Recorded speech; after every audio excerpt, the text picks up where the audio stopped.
কি করছিস? ম্যামও পড়াশোনা করছে। একটা টিচার বসে আছে আর তার সামনে তুই পড়াশোনা করছিস?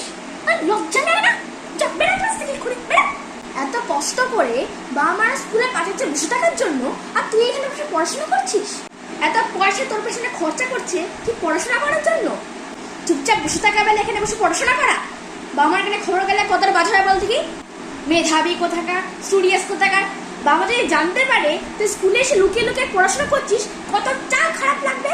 একটা টিচার বসে আছে, তার সামনে তুই কিভাবে বই খুলতে পারিস? মেধাবী ছাত্র কোথাকার। আর সবাইকে একটা কথা বলে রাখছি, আমি কালকে সারপ্রাইজ রেস্ট নেব। ওটা সারপ্রাইজ টেস্ট হয়? আর সারপ্রাইজ টেস্টে লেখাটাকে সারপ্রাইজ টেস্ট বলে, কিন্তু আমি কালকে সারপ্রাইজ রেস্ট নেব। আর সবাইকে খুশি পেপার দিয়ে দেবো, যে যতক্ষণ না বসে মানে না লিখে বসে থাকতে পারবে সেই হচ্ছে টপার। আর খাতা কিন্তু আমার ফাঁকা চাই, খাতা আমার ফাঁকা দরকার, না লিখে চুপচাপ বসে থাকতে হবে। এটাকে বলে অধ্যাবসায়। তুই হাত তুলছিস কেন? উত্তর পারার জন্য? দিনকে দিন যে পড়া করে চলে আসছিস, সাহস প্রচন্ড বেড়ে গেছে তোদের।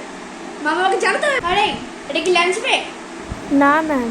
লাঞ্চ ব্রেক নয়, মুখে খাবার নেই কেন? ক্লাসরুমে টিচার বসে আছে, তার সঙ্গে তুইও বসে আছিস, কে লুকিয়ে লুকিয়ে খাবে? লাঞ্চ ব্রেক না হলে লুকিয়ে লুকিয়ে খেতে হয়, এটুকু জ্ঞান নেই? সবাই লুকিয়ে লুকিয়ে খাচ্ছে, এই তো সবাই খাচ্ছিস তো। প্রিয়া, তুই ওটা কি করছিস? লিখছিস? দিনকে দিন কিন্তু প্রচুর সচেতন হয়ে যাচ্ছিস, কত সিনসিয়ার হয়ে যাচ্ছিস। বাড়িতে আনতে হবে। আনিল, তুই দাঁড়া। আমি যখন ক্লাসরুমে ঢুকি তখন তুই আমাকে দাঁড়িয়ে রেসপেক্ট করলি, আমাকে গুড মর্নিং বললি? না ম্যাম। এই মিথ্যা করবি না, মিথ্যা করবি না।